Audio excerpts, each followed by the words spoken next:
नमस्कार साथियों, मैं कुश कुमार सरल एग्जाम के यूट्यूब चैनल पे आपका स्वागत करता हूं। दोस्तों, लेकर आए हैं उत्तर प्रदेश समीक्षा अधिकारी जूनियर असिस्टेंट और पीसीएस से संबंधित कुछ महत्वपूर्ण प्रश्नों का प्रैक्टिस सेट जो आपकी परीक्षाओं के लिए इम्पॉर्टेंट हैं। और ये सभी इम्पॉर्टेंट प्रश्न हैं पिछले बार एग्जाम के हुए। ठीक, तो इसको एक बार देखना ना भूलें, क्योंकि इसमें से अधिकतर संभावना रहती है कि अगली परीक्षाओं में प्रश्न इसमें से पूछे जाए। ठीक, तो शुरू करते हैं हम प्रश्न आज का प्रैक्टिस सेट का। प्रश्न है हमारा, और हाँ, करंट अफेयर के लिए जो भी मेरे दोस्त इंतज़ार कर रहे हैं उनके लिए हम बता दें कि अभी वो लैपटॉप में डिस्प्ले चला गया, इस वजह से पीडीएफ नहीं बन पा रही है करंट अफेयर की। तो उसके लिए भी आप लोगों को 5-6 दिन और वेट करना पड़ेगा। जैसे ही बन जाएगा आपको फिर से पहले की तरह करंट अफेयर की क्लासें मिलना शुरू हो जाएगी। ठीक, तो उसके लिए थोड़ा समस्या है, आप लोग समझ सकते हैं। तब तक हम यही क्लास अपना चलाते हैं, समीक्षा अधिकारी जूनियर असिस्टेंट और पीसीएस के लिए जो भी प्रैक्टिस है, तो जो भी तैयारी कर रहे हैं उनके लिए खास है। ठीक, तो शुरू करते हैं। और शिक्षक भर्ती में भी उत्तर प्रदेश से संबंधित जीएस आता है, तो वो लोग भी इसमें से अपना देख सकते हैं। ठीक, शुरू करते हैं फिर हम आज का पहला प्रश्न। बुंदेलखंड आर्थिक क्षेत्र में जनपदों की संख्या कितनी है? ऑप्शन इसके हैं 5 है, 6 है, 7 है या 8 है। तो राइट आंसर इसका होगा सी ऑप्शन 7 है। ठीक, और इसमें जिले कौन कौन से हैं तो बता रहे हैं आपको। बुंदेलखंड आर्थिक क्षेत्र में जनपदों की संख्या 7 है। चित्रकूट है, बांदा है, महोबा, हमीरपुर, जालौन, झांसी और ललितपुर भूभाग बुंदेलखंड कहलाता है। ठीक, अगर आपसे पूछ ले कि बुंदेलखंड में कितने जिले आते हैं आर्थिक क्षेत्र में, तो आपको बताना है 7 हैं। 7 में से कौन कौन से हैं? चित्रकूट है, बांदा है, महोबा है, हमीरपुर, जालौन, झांसी और ललितपुर ये आते हैं। ठीक, नेक्स्ट हमारा प्रश्न है, उत्तर प्रदेश का कौन सा क्षेत्र आदिकल्प की प्राचीनतम शैलों से निर्मित है? ऑप्शन इसके हैं शिवालिक, विंध्याचल, रुहेलखंड या बुंदेलखंड। राइट आंसर इसका होगा डी ऑप्शन, बुंदेलखंड जो है आद्य अल्प की प्राचीन शैलों से निर्मित हुआ है। ठीक, तो बुंदेलखंड मध्य भारत का एक प्राचीन क्षेत्र है। इसका विस्तार जो है उत्तर प्रदेश तथा मध्य प्रदेश में भी है, और इसका प्राचीन नाम क्या था? जेजागभुक्त। पूछते हैं कि बुंदेलखंड का पुराना नाम क्या था, तो जेजागभुक्त इसका पुराना नाम था, ये भी याद रखना। ठीक, नेक्स्ट हमारा प्रश्न है, निम्नलिखित में से कौन सा एक सही सुमेलित नहीं है? ठीक, आपको विशेष ध्यान देना है, नहीं पूछा है तो आप इसमें से देख लो। लखीमपुर खीरी अधिकतम भौगोलिक क्षेत्रफल है, ये तो सही है। ठीक, सोनभद्र अधिकतम वन आच्छादित, ये भी सही है। सीतापुर सर्वाधिक अनुसूचित जाति जनसंख्या वाला है, और संत कबीर रविदास नगर न्यूनतम वन आच्छादित क्षेत्र है, ये तो सही। फिलहाल इसका सीतापुर वाला है शायद गलत है। ठीक, देखो एक मिनट, हाँ सी ऑप्शन ही इसका सही होगा। ठीक, क्योंकि अनुसूचित जाति सबसे ज़्यादा यहाँ पे नहीं है। और इसमें देखो सीतापुर न्यूनतम आच्छादित है, संत रविदास नगर जो है न्यूनतम भौगोलिक क्षेत्रफल वाला है। ठीक, और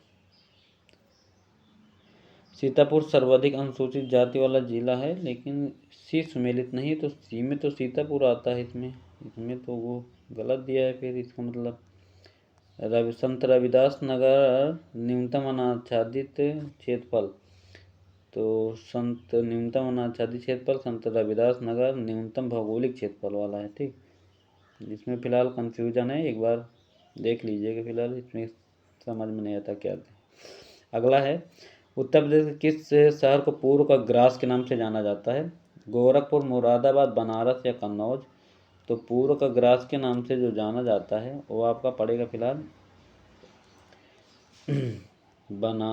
ये डी ऑप्शन, कन्नौज। ठीक, उत्तर प्रदेश का जो कन्नौज इत्र नगरी जिसे कहते हैं पूर्व का ग्रास के नाम से जाना जाता है। कन्नौज एक प्राचीन नगर है जो कभी हिंदू साम्राज्य की राजधानी के रूप में प्रतिष्ठित रहा था।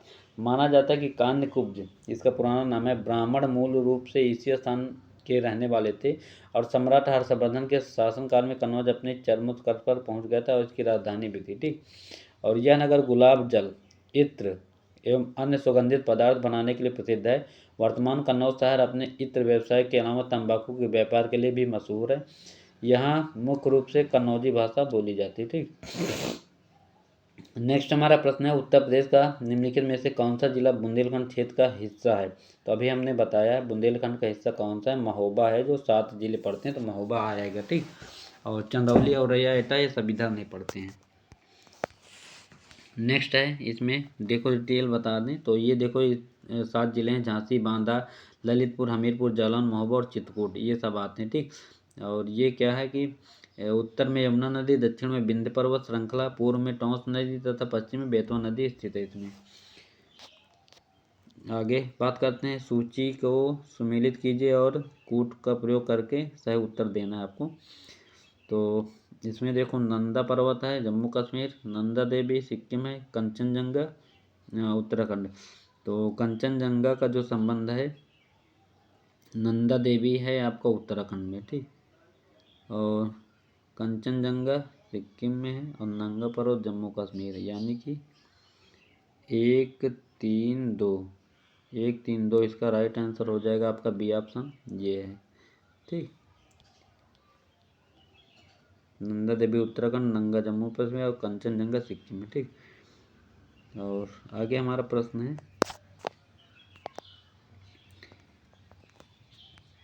किस शहर को अभी तक राष्ट्रीय राजधानी क्षेत्र में सम्मिलित नहीं किया गया है? ऑप्शन इसके है जिंद है हरियाणा, करनाल, अलीगढ़ या मुजफ्फरनगर, ठीक। तो इसका राइट आंसर है सी ऑप्शन, अलीगढ़ को। ये ग्राम पंचायत अधिकारी आया था 2016 में इसका प्रश्न। और उत्तर प्रदेश के अलीगढ़ जिले को अभी तक राष्ट्रीय राजधानी क्षेत्र सम्मिलित नहीं किया गया है। राष्ट्रीय राजधानी क्षेत्र में सम्मिलित क्षेत्र दिल्ली उत्तर प्रदेश के 8 जिले, गाजियाबाद, गौतम बुद्ध नगर, बुलंदशहर, मेरठ, बागपत, हापुड़, मुजफ्फरनगर, हापुड़ उत्तर प्रदेश सबसे छोटा जिला, और शामली हरियाणा के फरीदाबाद, गुरुग्राम, मेवात, रोहतक, सोनीपत, रेवाड़ी, झज्जर, पानीपत, पलवल, महेंद्रगढ़, भिवानी, जिंद, करनाल तथा राजस्थान के भरतपुर, अलवर आते हैं ये, ठीक। अगला हमारा प्रश्न है, बुंदेलखंड नामक क्षेत्र निम्नलिखित में से किस सीमा के अंतर्गत आता है? तो बुंदेलखंड आपका आएगा उत्तर प्रदेश और मध्य प्रदेश की सीमा के अंतर्गत आता है, अभी हमने बताया, ठीक। नेक्स्ट हमारा प्रश्न है, उत्तर प्रदेश राज्य के सर्वाधिक 11 जिलों की सीमा मध्य प्रदेश से लगती है, जिनमें से इटावा है, जालौन है, झांसी है, आगरा है, ललितपुर है, महोबा है, बांदा है, चित्रकूट, प्रयागराज, मिर्जापुर और सोनभद्र। उत्तर प्रदेश के दक्षिण में 7 जनपद हैं, 2 संभाग हैं, और मध्य प्रदेश के उत्तर में 13 जनपद है, 3 संभाग है, में लगभग 1.5 लाख वर्ग किलोमीटर में फैले क्षेत्र को बुंदेलखंड के नाम से जाना जाता है।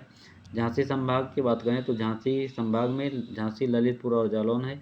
चित्रकूट संभाग मुख्यालय इसका क्या है, बांदा, तो चित्रकूट, बांदा और महोबा, हमीरपुर इसमें आते हैं, ठीक। अगला हमारा प्रश्न, उत्तर प्रदेश कौन सा जिला उत्तर प्रदेश और बिहार की सीमा पर स्थित है? तो वो उत्तर प्रदेश और बिहार की सीमा पर स्थित जो आपका जिला है वो आपका पड़ेगा बलिया है, ठीक। ये सबसे पूर्वी जिला उत्तर प्रदेश का पड़ता है, राइट आंसर इसका डी हो जाएगा, ठीक। अब इसमें बात करें, उत्तर प्रदेश का बलिया जिला बिहार की सीमा पर स्थित है और यहीं से गंगा नदी बिहार के बक्सर चली जाती है, ठीक। और उत्तर प्रदेश की सीमा जो है देश के 8 राज्य प्लस 1 केंद्र शासित दिल्ली से लगती है। जो निम्न है, राजस्थान, मध्य प्रदेश, ये इसके जिले हैं। झारखंड, बिहार, उत्तराखंड, हिमाचल प्रदेश, हरियाणा से लगता है, और पंजाब छूट जाता है क्योंकि हरियाणा बीच में आता है। केंद्र शासित प्रदेश दिल्ली से लगता है, जिनमें बिहार राज्य की सीमा उत्तर प्रदेश के 7 जिलों से लगती है, ये भी देख लो। जो दक्षिण से उत्तर क्रमशः सोनभद्र है, चंदौली है, गाजीपुर, बलिया, देवरिया, कुशीनगर और महाराजगंज, ये जो है बिहार के जिले हैं, जो वो यूपी के जिले हैं जो बिहार से लगते हैं, ठीक। और उत्तर प्रदेश का सबसे पूर्वी जिला बलिया तथा पश्चिमी जिला शामली है, ये भी याद रखना, पूछ लिया जाता है कि पूर्वी और पश्चिमी जिला कौन सा है, ठीक। और आगे बात करें नेक्स्ट प्रश्न की। प्रश्न है हमारा, निम्नलिखित में से कौन सा देश उत्तर प्रदेश राज्य के साथ एक अंतर्राष्ट्रीय सीमा साझा करता है? तो आपको पता होना चाहिए कि नेपाल जो है उत्तर प्रदेश के साथ सीमा साझा करता है, इसका राइट आंसर हो जाएगा बी ऑप्शन। उत्तर प्रदेश नेपाल के साथ अंतर्राष्ट्रीय सीमा साझा करता है। उत्तर प्रदेश के 7 जिले पीलीभीत, लखीमपुर खीरी, बहराइच, श्रावस्ती, बलरामपुर, सिद्धार्थनगर और महाराजगंज नेपाल के साथ सीमा साझा करते हैं, ठीक। नेक्स्ट हमारा प्रश्न है, उत्तर प्रदेश के निम्नलिखित में से कौन सा जिला इस राज्य के अन्य जिलों से घिरा हुआ, यानी किसी भी अन्य राज्य या देश के साथ सीमा साझा नहीं करता है? ऑप्शन इसके हैं सहारनपुर, देवरिया, हरदोई या ललितपुर। राइट आंसर हरदोई है, सबसे बड़ा जिला तो पड़ता है लगभग, और ये पड़ेगा आपका लखनऊ के बगल में, ठीक। इसलिए ये किसी से साझा नहीं करता अपनी सीमा। तो उत्तर प्रदेश का हरदोई जिला किसी अन्य राज्य या देश के साथ सीमा साझा नहीं करता है। हरदोई, जिसके पूर्व में सीतापुर है, पश्चिम में फर्रुखाबाद, उत्तर में लखीमपुर खीरी, शाहजहांपुर, दक्षिण में उन्नाव व लखनऊ जिले से घिरा हुआ ये एरिया, ठीक।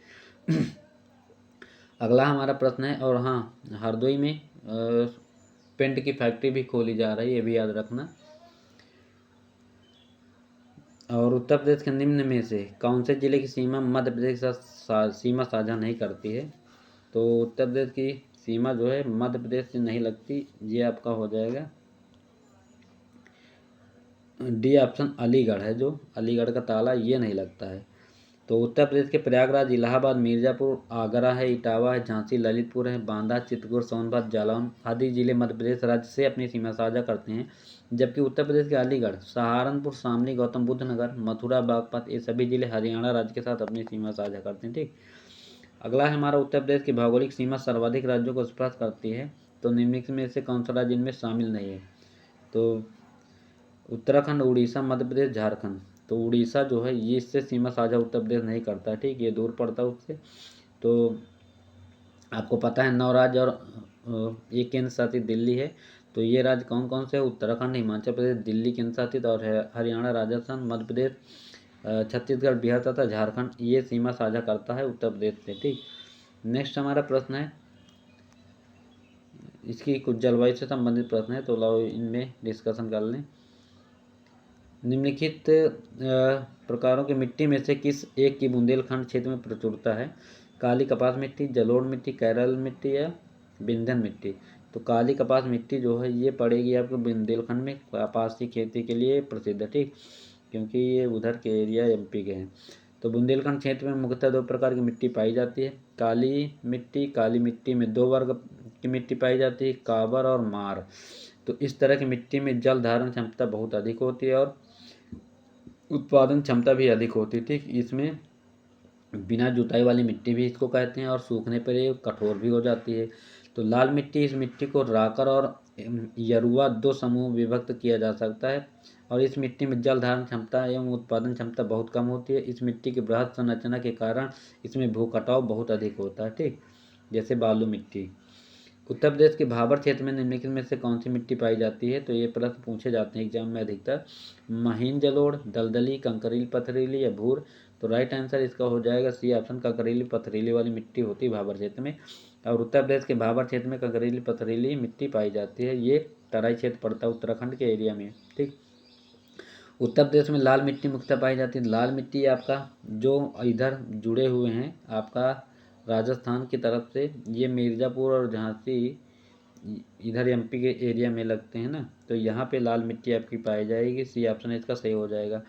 तो लाल मिट्टी दक्षिण प्रयागराज, झांसी, मिर्ज़ापुर, सोनभद्र तथा चंदौली जिलों में पाई जाती है और इस मृदा का निर्माण जो है बालू, कामय, लाल बिंद चट्टानों के टूटने फूटने से हुआ है और इस मृदा में नाइट्रोजन, फास्फोरस, चूना तथा जैव तत्वों की कमी तथा लोहा अंश की अधिकतम मात्रा होती है। ठीक, अगला हमारा लवण प्रभावित मृदाएं मुख्यतः उत्तर प्रदेश के किन मंडलों में पाई जाती हैं?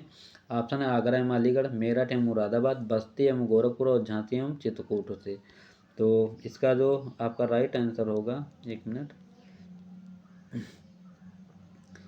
ये आपका हो जाएगा ए ऑप्शन। ठीक, तो उत्तर प्रदेश के बांगर मृदा क्षेत्र में भूमि के समतल होने के और जल निकासी का उचित प्रबंध न होने, नहरों से सिंचाई किए जाने, वर्षा की कमी, लवण युक्त जल से सिंचाई की अधिकता, जुताई एक ही गहराई तक करते रहने तथा क्षारीय उर्वरकों के लगातार प्रयोग आदि कारणों से लगभग 10% भूमि ऊसर हो चुकी है, जो कि प्रदेश के अलीगढ़, मैनपुरी, कानपुर, उन्नाव, एटा, इटावा, रायबरेली, सुल्तानपुर, प्रतापगढ़, जौनपुर, इलाहाबाद आदि जिलों में पाई जाती है। ठीक, नेक्स्ट हमारा प्रश्न है, निम्नलिखित स्थानों में वर्षा ऋतु में कहाँ सर्वाधिक होती है? तो सबसे ज़्यादा अगर बारिश पूछा जाए उत्तर प्रदेश में तो गोरखपुर में होती है और सबसे कम मथुरा में होती है। ठीक, तो ये उत्तर प्रदेश में सर्वाधिक 184.7 सेंटीमीटर वर्षा गोरखपुर में होती है, इसीलिए यहाँ पे जूट की खेती होती है। तो गोरखपुर उत्तर प्रदेश राज्य पूर्वी भाग में स्थित है और भारत का एक प्रसिद्ध शहर है, सभी को पता है। अगला हमारा प्रश्न उत्तर प्रदेश में शस्य जलवायु क्षेत्र है, पूछा जाता है एग्जाम में, देखो कई बार प्रश्न पूछे गए हैं। तो शस्य जलवायु क्षेत्र के बारे में बात करें तो ये 9 होते हैं, आपको याद रखना है। इसमें 9 कौन कौन से? तो कृषि को प्रभावित करने वाले कारकों यथा मृदा प्रकार, वर्षा, तापमान, जल एवं मानव संसाधन आदि के आधार पर उत्तर प्रदेश को 9 जलवायु क्षेत्रों में बांटा गया है, जो कि निम्नलिखित हैं। आप बता दें, भाबर एवं तराई क्षेत्र, पश्चिमी मैदान, मध्य पश्चिमी मैदान, दक्षिणी पश्चिमी समशुष्क मैदान, मध्य मैदान और बुंदेलखंड क्षेत्र, उत्तर पूर्वी मैदान, विंध्य क्षेत्र। ठीक, तो ये आते हैं। और मृदा जिसमें मुख्य रूप से पोटास की कमी होती है उत्तर प्रदेश के किस जिले में पाई जाती है? जौनपुर, बहराइच, बलरामपुर या गोंडा? जौनपुर है। इसको स्थापित किसने किया था? फिरोज शाह तुगलक ने जौना खां की याद में बनवाया था। और पूर्व का सिराज भी कहते हैं जौनपुर को। और मृदा पृथ्वी की ऊपरी सतह पर पाई जाने वाली असंगठित पदार्थों की ऊपरी परत है जो चट्टानों के विखंडन अथवा वनस्पतियों के अवसादों के मिश्रण से बनती है। उत्तर प्रदेश के जौनपुर, आजमगढ़ तथा मऊ जनपद की मिट्टी और मृदा में मुख्यतः पोटास की कमी होती है। नेक्स्ट हमारा प्रश्न है, प्राकृतिक वनस्पतियां एवं वन हैं, इनसे संबंधित प्रश्न आपके हैं, तो इसको भी देख लो। उत्तर प्रदेश के निम्नलिखित में से कौन सा वन्यजीव अभ्यारण्य 1975 में स्थापित किया गया था? किशनपुर, कतरनिया घाट, रायपुर या चंबल? राइट आंसर इसका भी होगा कतरनिया घाट जो है 1975 में स्थापित हुआ। तो इसमें देख लें तो कतरनिया घाट जो 1975 में बना, किशनपुर वन्यजीव 1972 में बना, चंबल वन्यजीव 1979। उत्तर प्रदेश में रायपुर नामक कोई भी वन्यजीव अभ्यारण्य स्थापित नहीं किया गया, यद्यपि रानीपुर वन्यजीव ये चित्रकूट में आपके पड़ेगा 1977 में। ठीक, रानीपुर वाला चित्रकूट में 1977 में। 31 मई 1976 को उत्तर प्रदेश सरकार द्वारा कतरनिया घाट आरक्षित वन क्षेत्र को वन्य जीव विहार घोषित किया गया है। इंपॉर्टेंट है, याद रखना इसको। ठीक, नेक्स्ट हमारा चंद्रप्रभा वन्य जीव अभ्यारण्य, आप सभी को पता है उत्तर प्रदेश में चंदौली में पड़ता है ये। तो इसका राइट आंसर आपका भी हो जाएगा। ठीक, तो और जनपद उन्नाव में कौन सा है? तो चंद्रशेखर के नाम से है, नवाब पक्षी विहार, याद रखना। चंद्रप्रभा वन्यजीव विहार अभ्यारण्य उत्तर प्रदेश के चंदौली जिले में अवस्थित है। यह अभ्यारण्य लगभग 78 वर्ग किलोमीटर में फैला हुआ है। इसकी स्थापना 1957 में हुई थी। ठीक, नेक्स्ट हमारा विजयसागर पक्षी विहार उत्तर प्रदेश के किस स्थान पर है? तो विजयसागर पक्षी विहार आपका महोबा में पड़ेगा। राइट आंसर इसका ए हो जाएगा। विजयसागर पक्षी विहार उत्तर प्रदेश के महोबा जिले में स्थित है, जो एक पक्षी अभ्यारण्य है और जो विजयसागर के किनारे स्थित है, इसको याद रखना। नेक्स्ट हमारा प्रश्न है, उत्तर प्रदेश में आजमगढ़ टाइगर रिजर्व निम्नलिखित में से किस टाइगर रिजर्व का हिस्सा है? दुधवा, पीलीभीत, कार्बेट या राजाजी? तो राजाजी कार्बेट ये सब इसी का नाम है। जिम कार्बेट 1936 में इसकी स्थापना हुई, उत्तराखंड में है। और ठीक वर्तमान में इसका सॉरी राजाजी तो ये है, ये उत्तराखंड, और जिम कार्बेट नहीं उत्तराखंड में ये जिम कार्बेट और राजाजी इसी का नाम है। ठीक, सॉरी। और इसका अब वर्तमान में नाम रामगंगा रख दिया गया है, क्योंकि रामगंगा नदी इसी से बीच से निकलती है। ठीक, तो अमनगढ़ टाइगर रिजर्व मूल रूप से जिम कार्बेट नेशनल पार्क का हिस्सा था और उत्तर प्रदेश से उत्तराखंड राज्य बनने के बाद जिम कार्बेट उत्तराखंड में चला गया और अमनगढ़ उत्तर प्रदेश में बना रहा। ठीक, ये है। और उत्तर प्रदेश में मयूर संरक्षण केंद्र निम्नलिखित में से किस जनपद में है? महोबा, मथुरा, मैनपुरी, महाराजगंज?